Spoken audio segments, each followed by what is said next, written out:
ಈಗಾಗಲೇ ನಾನು ಹೇಳ್ತಾ ಇದ್ದ ಹಾಗೆ ಕೆಟ್ಟ ಸಂಪ್ರದಾಯಕ್ಕೆ ನಾಂದಿ ಹಾಡಿದ್ಯಾ ಕಾಂಗ್ರೆಸ್ ಸರ್ಕಾರ. ಕೋಗಿಲು ಲೇಔಟ್ನಲ್ಲಿ ಒತ್ತುವರಿ ತೆರವು ವಿಚಾರದಲ್ಲಿ ಅತ್ಯಂತ ಕೆಟ್ಟ ಸಂಪ್ರದಾಯಕ್ಕೆ ನಾಂದಿ ಹಾಡ್ತಾ ಇದೆಯಾ. ಸರ್ಕಾರಿ ಜಮೀನನ್ನ ಒತ್ತುವರಿ ಏನು ಮಾಡಿಕೊಂಡಿದ್ದಾರೆ, ಕಾನೂನು ಬಾಹಿರವಾಗಿ ಅಕ್ರಮವಾಗಿ ಶೆಡ್ಗಳನ್ನ ಯಾರು ಹಾಕೊಂಡಿರ್ತಾರೆ ಅವ್ರಿಗೆ ಮನೆ ಕೊಟ್ಟು ಬಿಡಬಹುದು ಅನ್ನೋಂತ ಒಂದು, ಅಂದ್ರೆ ಯಾರು ಬೇಕಾದ್ರೂ ಸರ್ಕಾರಿ ಜಾಗದಲ್ಲಿ ಒಂದು ಶೆಡ್ ಹಾಕೊಂಡು ಆಮೇಲೆ ಅದ್ ನಮ್ದೇ ಅಂತ ಮಾಡ್ಕೊಬಹುದು ಅಂತ ಸರ್ಕಾರ ಹೇಳ್ತಾ ಇದೆಯಾ. ಅವರಿಗೆ ಅಕ್ರಮವಾಗಿ ಅಲ್ಲಿ ಬಂದು ಶೆಡ್ ಹಾಕೊಂಡಿದ್ದವರ ಮನೆ ತೆರವುಗೊಳಿಸಿದ್ದಕ್ಕೆ ಅವ್ರಿಗೀಗ ಸಕ್ರಮವಾಗಿ ಮನೆ ಹಂಚಿಕೆ ಮಾಡಕ್ ಕೊಟ್ಟಿದೆ ಸರ್ಕಾರ. ಯಾಕಂಗ್ ಮಾಡಕ್ ಕೊಟ್ಟಿದೆ? ಮನೆ ಇಲ್ಲದೆ ಇರೋರು ಕರ್ನಾಟಕದಾದ್ಯಂತ ಇನ್ನೂ ಬಹಳಷ್ಟು ಜನ ಇದ್ದಾರೆ. ಇವರಿಗೆ ಯಾಕೆ ಅಷ್ಟು ಫಸ್ಟ್ ಪ್ರಿಫರೆನ್ಸ್? ಬೈಯಪ್ಪನಹಳ್ಳಿಯಲ್ಲಿ ಮನೆ ಹಂಚೋದಕ್ಕೆ ಮುಂದಾಗಿದೆ ಸರ್ಕಾರ. ಬೆಂಗಳೂರು ವ್ಯಾಪ್ತಿಯಲ್ಲಿ ಇಂತಹ ಹಲವು ಕಡೆ ಈ ರೀತಿ ತೆರವು ಪ್ರಕರಣಗಳಾಗಿದೆ. ಸೊ ಅವ್ರಿಗೂ ಎಲ್ಲರಿಗೂ ಮನೆ ಕೊಡ್ತಾರಾ? ಎಲ್ಲರಿಗೂ ಕೊಡ್ತಾರೆ ಅಂತೇನಿಲ್ಲ. ಎಲ್ಲರಿಗೂ ಕೊಟ್ಟರು ಕೂಡ ಅದು ಸರಿಯಾದ ಸಂಪ್ರದಾಯನ? ಬೇರೆ ಕಡೆ ಯಾವ ಒತ್ತುವರಿಗೂ ಪರ್ಯಾಯ ವ್ಯವಸ್ಥೆ ಇಲ್ಲ, ಆಗಿಲ್ಲ. ಅವ್ರು ಯಾರಿಗೂ ಮನೆ ಕೊಟ್ಟಿಲ್ಲ, ಸುಮ್ಮನೆ ಎಲ್ಲ ಕಿತ್ತಾಕೊಂಡು ಹೋಗಿದ್ದಾರೆ. ಇಲ್ಲಿ ಮಾತ್ರ ಸರ್ಕಾರಿ ಜಾಗ ಒತ್ತುವರಿಯಾಗಿ ಅಕ್ರಮವಾಗಿ ಶೆಡ್ ಹಾಕೊಂಡು ಮನೆಗಳನ್ನೇ ಮಾಡಿಕೊಂಡು ಭರ್ಜರಿಯಾಗಿದ್ದವ್ರು ಇವರು. ಈ ಮನೆಗಳನ್ನ ತೆರವುಗೊಳಿಸಿದ್ದಕ್ಕೆ ಇವರಿಗೆ ಒಂದೇ ದಿನದಲ್ಲಿ ತುರ್ತಾಗಿ ಮೀಟಿಂಗ್ ಮಾಡಿ ಕೇರಳದ ರಾಜಕಾರಣಿಗಳು ಬಂದು ಏನು ಒಂದು ಧರ್ಮವನ್ನ. ಸೊ ಈಗಾಗಲೇ ನಾನು ಹೇಳ್ತಾ ಇದ್ದ ಹಾಗೆ ಕೆಟ್ಟ ಸಂಪ್ರದಾಯಕ್ಕೆ ನಾಂದಿ ಹಾಡಿದ್ಯಾ ಕಾಂಗ್ರೆಸ್ ಸರ್ಕಾರ. ಕೋಗಿಲು ಲೇಔಟ್ನಲ್ಲಿ ಒತ್ತುವರಿ ತೆರವು ವಿಚಾರದಲ್ಲಿ ಅತ್ಯಂತ ಕೆಟ್ಟ ಸಂಪ್ರದಾಯಕ್ಕೆ ನಾಂದಿ ಹಾಡ್ತಾ ಇದೆಯಾ. ಸರ್ಕಾರಿ ಜಮೀನನ್ನ ಒತ್ತುವರಿ ಏನು ಮಾಡಿಕೊಂಡಿದ್ದಾರೆ, ಕಾನೂನು ಬಾಹಿರವಾಗಿ ಅಕ್ರಮವಾಗಿ ಶೆಡ್ಗಳನ್ನ ಯಾರು ಹಾಕೊಂಡಿರ್ತಾರೆ ಅವ್ರಿಗೆ ಮನೆ ಕೊಟ್ಟು ಬಿಡಬಹುದು ಅನ್ನೋಂತ ಒಂದು, ಅಂದ್ರೆ ಯಾರು ಬೇಕಾದ್ರೂ ಸರ್ಕಾರಿ ಜಾಗದಲ್ಲಿ ಒಂದು ಶೆಡ್ ಹಾಕೊಂಡು ಆಮೇಲೆ ಅದ್ ನಮ್ದೇ ಅಂತ ಮಾಡ್ಕೊಬಹುದು ಅಂತ ಸರ್ಕಾರ ಹೇಳ್ತಾ ಇದೆಯಾ. ಅವರಿಗೆ ಅಕ್ರಮವಾಗಿ ಅಲ್ಲಿ ಬಂದು ಶೆಡ್ ಹಾಕೊಂಡಿದ್ದವರ ಮನೆ ತೆರವುಗೊಳಿಸಿದ್ದಕ್ಕೆ ಅವ್ರಿಗೀಗ ಸಕ್ರಮವಾಗಿ ಮನೆ ಹಂಚಿಕೆ ಮಾಡಕ್ ಕೊಟ್ಟಿದೆ ಸರ್ಕಾರ. ಯಾಕಂಗ್ ಮಾಡಕ್ ಕೊಟ್ಟಿದೆ? ಮನೆ ಇಲ್ಲದೆ ಇರೋರು ಕರ್ನಾಟಕದಾದ್ಯಂತ ಇನ್ನೂ ಬಹಳಷ್ಟು ಜನ ಇದ್ದಾರೆ. ಇವರಿಗೆ ಯಾಕೆ ಅಷ್ಟು ಫಸ್ಟ್ ಪ್ರಿಫರೆನ್ಸ್? ಬೈಯಪ್ಪನಹಳ್ಳಿಯಲ್ಲಿ ಮನೆ ಹಂಚೋದಕ್ಕೆ ಮುಂದಾಗಿದೆ ಸರ್ಕಾರ. ಬೆಂಗಳೂರು ವ್ಯಾಪ್ತಿಯಲ್ಲಿ ಇಂತಹ ಹಲವು ಕಡೆ ಈ ರೀತಿ ತೆರವು ಪ್ರಕರಣಗಳಾಗಿದೆ. ಸೊ ಅವ್ರಿಗೂ ಎಲ್ಲರಿಗೂ ಮನೆ ಕೊಡ್ತಾರಾ? ಎಲ್ಲರಿಗೂ ಕೊಡ್ತಾರೆ ಅಂತೇನಿಲ್ಲ. ಎಲ್ಲರಿಗೂ ಕೊಟ್ಟರು ಕೂಡ ಅದು ಸರಿಯಾದ ಸಂಪ್ರದಾಯನ? ಬೇರೆ ಕಡೆ ಯಾವ ಒತ್ತುವರಿಗೂ ಪರ್ಯಾಯ ವ್ಯವಸ್ಥೆ ಇಲ್ಲ, ಆಗಿಲ್ಲ. ಅವ್ರು ಯಾರಿಗೂ ಮನೆ ಕೊಟ್ಟಿಲ್ಲ, ಸುಮ್ಮನೆ ಎಲ್ಲ ಕಿತ್ತಾಕೊಂಡು ಹೋಗಿದ್ದಾರೆ. ಇಲ್ಲಿ ಮಾತ್ರ ಸರ್ಕಾರಿ ಜಾಗ ಒತ್ತುವರಿಯಾಗಿ ಅಕ್ರಮವಾಗಿ ಶೆಡ್ ಹಾಕೊಂಡು ಮನೆಗಳನ್ನೇ ಮಾಡಿಕೊಂಡು ಭರ್ಜರಿಯಾಗಿದ್ದವ್ರು ಇವರು. ಈ ಮನೆಗಳನ್ನ ತೆರವುಗೊಳಿಸಿದ್ದಕ್ಕೆ ಇವರಿಗೆ ಒಂದೇ ದಿನದಲ್ಲಿ ತುರ್ತಾಗಿ ಮೀಟಿಂಗ್ ಮಾಡಿ ಕೇರಳದ ರಾಜಕಾರಣಿಗಳು ಬಂದು ಏನು ಒಂದು ಧರ್ಮವನ್ನ. ಸೊ ಈಗಾಗಲೇ ನಾನು ಹೇಳ್ತಾ ಇದ್ದ ಹಾಗೆ ಕೆಟ್ಟ ಸಂಪ್ರದಾಯಕ್ಕೆ ನಾಂದಿ ಹಾಡಿದ್ಯಾ ಕಾಂಗ್ರೆಸ್ ಸರ್ಕಾರ. ಕೋಗಿಲು ಲೇಔಟ್ನಲ್ಲಿ ಒತ್ತುವರಿ ತೆರವು ವಿಚಾರದಲ್ಲಿ ಅತ್ಯಂತ ಕೆಟ್ಟ ಸಂಪ್ರದಾಯಕ್ಕೆ ನಾಂದಿ ಹಾಡ್ತಾ ಇದೆಯಾ.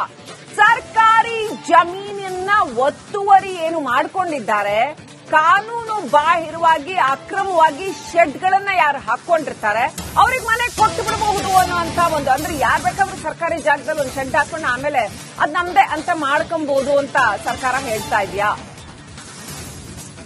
ಅವರಿಗೆ ಅಕ್ರಮವಾಗಿ ಅಲ್ಲಿ ಬಂದು ಶೆಡ್ ಹಾಕೊಂಡಿದ್ದವರ ಮನೆ ತೆರವುಗೊಳಿಸಿದ್ದಕ್ಕೆ ಅವ್ರಿಗೀಗ ಸಕ್ರಮವಾಗಿ ಮನೆ ಹಂಚಿಕೆ ಮಾಡಕ್ ಕೊಟ್ಟಿದೆ ಸರ್ಕಾರ. ಯಾಕಂಗ್ ಮಾಡಕ್ ಕೊಟ್ಟಿದೆ? ಮನೆ ಇಲ್ಲದೆ ಇರೋರು ಕರ್ನಾಟಕದಾದ್ಯಂತ ಇನ್ನೂ ಬಹಳಷ್ಟು ಜನ ಇದ್ದಾರೆ. ಇವರಿಗೆ ಯಾಕೆ ಅಷ್ಟು ಫಸ್ಟ್ ಪ್ರಿಫರೆನ್ಸ್? ಬೈಯಪ್ಪನಹಳ್ಳಿಯಲ್ಲಿ ಮನೆ ಹಂಚೋದಕ್ಕೆ ಮುಂದಾಗಿದೆ ಸರ್ಕಾರ. ಬೆಂಗಳೂರು ವ್ಯಾಪ್ತಿಯಲ್ಲಿ ಇಂತಹ ಹಲವು ಕಡೆ ಈ ರೀತಿ ತೆರವು ಪ್ರಕರಣಗಳಾಗಿದೆ. ಸೊ ಅವ್ರಿಗೂ ಎಲ್ಲರಿಗೂ ಮನೆ ಕೊಡ್ತಾರಾ? ಎಲ್ಲರಿಗೂ ಕೊಡ್ತಾರೆ ಅಂತೇನಿಲ್ಲ. ಎಲ್ಲರಿಗೂ ಕೊಟ್ಟರು ಕೂಡ ಅದು ಸರಿಯಾದ ಸಂಪ್ರದಾಯನ? ಬೇರೆ ಕಡೆ ಯಾವ ಒತ್ತುವರಿಗೂ ಪರ್ಯಾಯ ವ್ಯವಸ್ಥೆ ಇಲ್ಲ, ಆಗಿಲ್ಲ. ಅವ್ರು ಯಾರಿಗೂ ಮನೆ ಕೊಟ್ಟಿಲ್ಲ, ಸುಮ್ಮನೆ ಎಲ್ಲ ಕಿತ್ತಾಕೊಂಡು ಹೋಗಿದ್ದಾರೆ. ಇಲ್ಲಿ ಮಾತ್ರ ಸರ್ಕಾರಿ ಜಾಗ ಒತ್ತುವರಿಯಾಗಿ ಅಕ್ರಮವಾಗಿ ಶೆಡ್ ಹಾಕೊಂಡು ಮನೆಗಳನ್ನೇ ಮಾಡಿಕೊಂಡು ಭರ್ಜರಿಯಾಗಿದ್ದವ್ರು ಇವರು. ಈ ಮನೆಗಳನ್ನ ತೆರವುಗೊಳಿಸಿದ್ದಕ್ಕೆ ಇವರಿಗೆ ಒಂದೇ ದಿನದಲ್ಲಿ ತುರ್ತಾಗಿ ಮೀಟಿಂಗ್ ಮಾಡಿ ಕೇರಳದ ರಾಜಕಾರಣಿಗಳು ಬಂದು ಏನು ಒಂದು ಧರ್ಮವನ್ನ. ಸೊ ಈಗಾಗಲೇ ನಾನು ಹೇಳ್ತಾ ಇದ್ದ ಹಾಗೆ ಕೆಟ್ಟ ಸಂಪ್ರದಾಯಕ್ಕೆ ನಾಂದಿ ಹಾಡಿದ್ಯಾ ಕಾಂಗ್ರೆಸ್ ಸರ್ಕಾರ. ಕೋಗಿಲು ಲೇಔಟ್ನಲ್ಲಿ ಒತ್ತುವರಿ ತೆರವು ವಿಚಾರದಲ್ಲಿ ಅತ್ಯಂತ ಕೆಟ್ಟ ಸಂಪ್ರದಾಯಕ್ಕೆ ನಾಂದಿ ಹಾಡ್ತಾ ಇದೆಯಾ. ಸರ್ಕಾರಿ ಜಮೀನನ್ನ ಒತ್ತುವರಿ ಏನು ಮಾಡಿಕೊಂಡಿದ್ದಾರೆ, ಕಾನೂನು ಬಾಹಿರವಾಗಿ ಅಕ್ರಮವಾಗಿ ಶೆಡ್ಗಳನ್ನ ಯಾರು ಹಾಕೊಂಡಿರ್ತಾರೆ ಅವ್ರಿಗೆ ಮನೆ ಕೊಟ್ಟು ಬಿಡಬಹುದು ಅನ್ನೋಂತ ಒಂದು, ಅಂದ್ರೆ ಯಾರು ಬೇಕಾದ್ರೂ ಸರ್ಕಾರಿ ಜಾಗದಲ್ಲಿ ಒಂದು ಶೆಡ್ ಹಾಕೊಂಡು ಆಮೇಲೆ ಅದ್ ನಮ್ದೇ ಅಂತ ಮಾಡ್ಕೊಬಹುದು ಅಂತ ಸರ್ಕಾರ ಹೇಳ್ತಾ ಇದೆಯಾ? ಅವರಿಗೆ ಅಕ್ರಮವಾಗಿ ಅಲ್ಲಿ ಬಂದು ಶೆಡ್ ಹಾಕೊಂಡಿದ್ದವರ ಮನೆ ತೆರವುಗೊಳಿಸಿದ್ದಕ್ಕೆ ಅವ್ರಿಗೀಗ ಸಕ್ರಮವಾಗಿ ಮನೆ ಹಂಚಿಕೆ ಮಾಡಕ್ ಹೊರಟಿದೆ ಸರ್ಕಾರ. ಯಾಕಂಗ್ ಮಾಡಕ್ ಹೊರಟಿದೆ? ಮನೆ ಇಲ್ಲದೆ ಇರೋರು ಕರ್ನಾಟಕದಾದ್ಯಂತ ಇನ್ನೂ ಬಹಳಷ್ಟು ಜನ ಇದ್ದಾರೆ. ಇವರಿಗೆ ಯಾಕೆ ಅಷ್ಟು ಫಸ್ಟ್ ಪ್ರಿಫರೆನ್ಸ್? ಬೈಯಪ್ಪನಹಳ್ಳಿಯಲ್ಲಿ ಮನೆ ಹಂಚೋದಕ್ಕೆ ಮುಂದಾಗಿದೆ ಸರ್ಕಾರ. ಬೆಂಗಳೂರು ವ್ಯಾಪ್ತಿಯಲ್ಲಿ ಇಂತಹ ಹಲವು ಕಡೆ ಈ ರೀತಿ ತೆರವು ಪ್ರಕರಣಗಳಾಗಿದೆ. ಸೊ ಅವ್ರಿಗೂ ಎಲ್ಲರಿಗೂ ಮನೆ ಕೊಡ್ತಾರಾ? ಎಲ್ಲರಿಗೂ ಕೊಡ್ತಾರೆ ಅಂತೇನಿಲ್ಲ. ಎಲ್ಲರಿಗೂ ಕೊಟ್ಟರು ಕೂಡ ಅದು ಸರಿಯಾದ ಸಂಪ್ರದಾಯನ? ಬೇರೆ ಕಡೆ ಯಾವ ಒತ್ತುವರಿಗೂ ಪರ್ಯಾಯ ವ್ಯವಸ್ಥೆ ಇಲ್ಲ, ಆಗಿಲ್ಲ. ಅವ್ರು ಯಾರಿಗೂ ಮನೆ ಕೊಟ್ಟಿಲ್ಲ, ಸುಮ್ಮನೆ ಎಲ್ಲ ಕಿತ್ತಾಕೊಂಡು ಹೋಗಿದ್ದಾರೆ. ಇಲ್ಲಿ ಮಾತ್ರ ಸರ್ಕಾರಿ ಜಾಗ ಒತ್ತುವರಿಯಾಗಿ ಅಕ್ರಮವಾಗಿ ಶೆಡ್ ಹಾಕೊಂಡು ಮನೆಗಳನ್ನೇ ಮಾಡ್ಕೊಂಡು ಭರ್ಜರಿಯಾಗಿದ್ದವ್ರು ಇವರು. ಈ ಮನೆಗಳನ್ನ ತೆರವುಗೊಳಿಸಿದ್ದಕ್ಕೆ ಇವರಿಗೆ ಒಂದೇ ದಿನದಲ್ಲಿ ತುರ್ತಾಗಿ ಮೀಟಿಂಗ್ ಮಾಡಿ ಕೇರಳದ ರಾಜಕಾರಣಿಗಳು ಬಂದು ಏನು ಒಂದು ಧರ್ಮವನ್ನ, ಸೊ ಈಗಾಗಲೇ ನಾನು ಹೇಳ್ತಾ ಇದ್ದ ಹಾಗೆ ಕೆಟ್ಟ ಸಂಪ್ರದಾಯಕ್ಕೆ ನಾಂದಿ ಹಾಡಿದ್ಯಾ ಕಾಂಗ್ರೆಸ್ ಸರ್ಕಾರ. ಕೋಗಿಲು ಲೇಔಟ್ನಲ್ಲಿ ಒತ್ತುವರಿ ತೆರವು ವಿಚಾರದಲ್ಲಿ ಅತ್ಯಂತ ಕೆಟ್ಟ ಸಂಪ್ರದಾಯಕ್ಕೆ ನಾಂದಿ ಹಾಡ್ತಾ ಇದೆಯಾ? ಸರ್ಕಾರಿ ಜಮೀನನ್ನ ಒತ್ತುವರಿ ಏನು ಮಾಡ್ಕೊಂಡಿದ್ದಾರೆ, ಕಾನೂನು ಬಾಹಿರವಾಗಿ ಅಕ್ರಮವಾಗಿ ಶೆಡ್ಗಳನ್ನ ಯಾರು ಹಾಕೊಂಡಿರ್ತಾರೆ ಅವ್ರಿಗೆ ಮನೆ ಕೊಟ್ಟು ಬಿಡಬಹುದು ಅನ್ನೋಂತ ಒಂದು, ಅಂದ್ರೆ ಯಾರು ಬೇಕಾದ್ರೂ ಸರ್ಕಾರಿ ಜಾಗದಲ್ಲಿ ಒಂದು ಶೆಡ್ ಹಾಕೊಂಡು ಆಮೇಲೆ ಅದ್ ನಮ್ದೇ ಅಂತ ಮಾಡ್ಕೊಬಹುದು ಅಂತ ಸರ್ಕಾರ ಹೇಳ್ತಾ ಇದೆಯಾ? ಅವರಿಗೆ ಅಕ್ರಮವಾಗಿ ಅಲ್ಲಿ ಬಂದು ಶೆಡ್ ಹಾಕೊಂಡಿದ್ದವರ ಮನೆ ತೆರವುಗೊಳಿಸಿದ್ದಕ್ಕೆ ಅವ್ರಿಗೀಗ ಸಕ್ರಮವಾಗಿ ಮನೆ ಹಂಚಿಕೆ ಮಾಡಕ್ ಹೊರಟಿದೆ ಸರ್ಕಾರ. ಯಾಕಂಗ್ ಮಾಡಕ್ ಹೊರಟಿದೆ?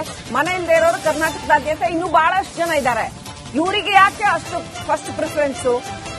ಬೈಯಪ್ಪನಹಳ್ಳಿಯಲ್ಲಿ ಮನೆ ಹಂಚೋದಕ್ಕೆ ಮುಂದಾಗಿದೆ ಸರ್ಕಾರ. ಬೆಂಗಳೂರು ವ್ಯಾಪ್ತಿಯಲ್ಲಿ ಇಂತಹ ಹಲವು ಕಡೆ ಈ ರೀತಿ ತೆರವು ಪ್ರಕರಣಗಳಾಗಿದೆ. ಸೊ ಅವ್ರಿಗೂ ಎಲ್ಲರಿಗೂ ಮನೆ ಕೊಡ್ತಾರಾ? ಎಲ್ಲರಿಗೂ ಕೊಡ್ತಾರೆ ಅಂತೇನಿಲ್ಲ. ಎಲ್ಲರಿಗೂ ಕೊಟ್ಟರು ಕೂಡ ಅದು ಸರಿಯಾದ ಸಂಪ್ರದಾಯನ? ಬೇರೆ ಕಡೆ ಯಾವ ಒತ್ತುವರಿಗೂ ಪರ್ಯಾಯ ವ್ಯವಸ್ಥೆ ಇಲ್ಲ, ಆಗಿಲ್ಲ. ಅವ್ರು ಯಾರಿಗೂ ಮನೆ ಕೊಟ್ಟಿಲ್ಲ, ಸುಮ್ಮನೆ ಎಲ್ಲ ಕಿತ್ತಾಕೊಂಡು ಹೋಗಿದ್ದಾರೆ. ಇಲ್ಲಿ ಮಾತ್ರ ಸರ್ಕಾರಿ ಜಾಗ ಒತ್ತುವರಿಯಾಗಿ ಅಕ್ರಮವಾಗಿ ಶೆಡ್ ಹಾಕೊಂಡು ಮನೆಗಳನ್ನೇ ಮಾಡ್ಕೊಂಡು ಭರ್ಜರಿಯಾಗಿದ್ದವ್ರು ಇವರು. ಈ ಮನೆಗಳನ್ನ ತೆರವುಗೊಳಿಸಿದ್ದಕ್ಕೆ ಇವರಿಗೆ ಒಂದೇ ದಿನದಲ್ಲಿ ತುರ್ತಾಗಿ ಮೀಟಿಂಗ್ ಮಾಡಿ ಕೇರಳದ ರಾಜಕಾರಣಿಗಳು ಬಂದು ಏನು ಒಂದು ಧರ್ಮವನ್ನ, ಸೊ ಈಗಾಗಲೇ ನಾನು ಹೇಳ್ತಾ ಇದ್ದ ಹಾಗೆ ಕೆಟ್ಟ ಸಂಪ್ರದಾಯಕ್ಕೆ ನಾಂದಿ ಹಾಡಿದ್ಯಾ ಕಾಂಗ್ರೆಸ್ ಸರ್ಕಾರ. ಕೋಗಿಲು ಲೇಔಟ್ನಲ್ಲಿ ಒತ್ತುವರಿ ತೆರವು ವಿಚಾರದಲ್ಲಿ ಅತ್ಯಂತ ಕೆಟ್ಟ ಸಂಪ್ರದಾಯಕ್ಕೆ ನಾಂದಿ ಹಾಡ್ತಾ ಇದೆಯಾ? ಸರ್ಕಾರಿ ಜಮೀನನ್ನ ಒತ್ತುವರಿ ಏನು ಮಾಡ್ಕೊಂಡಿದ್ದಾರೆ, ಕಾನೂನು ಬಾಹಿರವಾಗಿ ಅಕ್ರಮವಾಗಿ ಶೆಡ್ಗಳನ್ನ ಯಾರು ಹಾಕೊಂಡಿರ್ತಾರೆ ಅವ್ರಿಗೆ ಮನೆ ಕೊಟ್ಟು ಬಿಡಬಹುದು ಅನ್ನೋಂತ ಒಂದು, ಅಂದ್ರೆ ಯಾರು ಬೇಕಾದ್ರೂ ಸರ್ಕಾರಿ ಜಾಗದಲ್ಲಿ ಒಂದು ಶೆಡ್ ಹಾಕೊಂಡು ಆಮೇಲೆ ಅದ್ ನಮ್ದೇ ಅಂತ ಮಾಡ್ಕೊಬಹುದು ಅಂತ ಸರ್ಕಾರ ಹೇಳ್ತಾ ಇದೆಯಾ? ಅವರಿಗೆ ಅಕ್ರಮವಾಗಿ ಅಲ್ಲಿ ಬಂದು ಶೆಡ್ ಹಾಕೊಂಡಿದ್ದವರ ಮನೆ ತೆರವುಗೊಳಿಸಿದ್ದಕ್ಕೆ ಅವ್ರಿಗೀಗ ಸಕ್ರಮವಾಗಿ ಮನೆ ಹಂಚಿಕೆ ಮಾಡಕ್ ಹೊರಟಿದೆ ಸರ್ಕಾರ. ಯಾಕಂಗ್ ಮಾಡಕ್ ಹೊರಟಿದೆ? ಮನೆ ಇಲ್ಲದೆ ಇರೋರು ಕರ್ನಾಟಕದಾದ್ಯಂತ ಇನ್ನೂ ಬಹಳಷ್ಟು ಜನ ಇದ್ದಾರೆ. ಇವರಿಗೆ ಯಾಕೆ ಅಷ್ಟು ಫಸ್ಟ್ ಪ್ರಿಫರೆನ್ಸ್? ಬೈಯಪ್ಪನಹಳ್ಳಿಯಲ್ಲಿ ಮನೆ ಹಂಚೋದಕ್ಕೆ ಮುಂದಾಗಿದೆ ಸರ್ಕಾರ. ಬೆಂಗಳೂರು ವ್ಯಾಪ್ತಿಯಲ್ಲಿ ಇಂತಹ ಹಲವು ಕಡೆ ಈ ರೀತಿ ತೆರವು ಪ್ರಕರಣಗಳಾಗಿದೆ. ಸೊ ಅವ್ರಿಗೂ ಎಲ್ಲರಿಗೂ ಮನೆ ಕೊಡ್ತಾರಾ? ಎಲ್ಲರಿಗೂ ಕೊಡ್ತಾರೆ ಅಂತೇನಿಲ್ಲ. ಎಲ್ಲರಿಗೂ ಕೊಟ್ಟರು ಕೂಡ ಅದು ಸರಿಯಾದ ಸಂಪ್ರದಾಯನ? ಬೇರೆ ಕಡೆ ಯಾವ ಒತ್ತುವರಿಗೂ ಪರ್ಯಾಯ ವ್ಯವಸ್ಥೆ ಇಲ್ಲ, ಆಗಿಲ್ಲ. ಅವ್ರು ಯಾರಿಗೂ ಮನೆ ಕೊಟ್ಟಿಲ್ಲ, ಸುಮ್ಮನೆ ಎಲ್ಲ ಕಿತ್ತಾಕೊಂಡು ಹೋಗಿದ್ದಾರೆ. ಇಲ್ಲಿ ಮಾತ್ರ ಸರ್ಕಾರಿ ಜಾಗ ಒತ್ತುವರಿಯಾಗಿ ಅಕ್ರಮವಾಗಿ ಶೆಡ್ ಹಾಕೊಂಡು ಮನೆಗಳನ್ನೇ ಮಾಡ್ಕೊಂಡು ಭರ್ಜರಿಯಾಗಿದ್ದವ್ರು ಇವರು.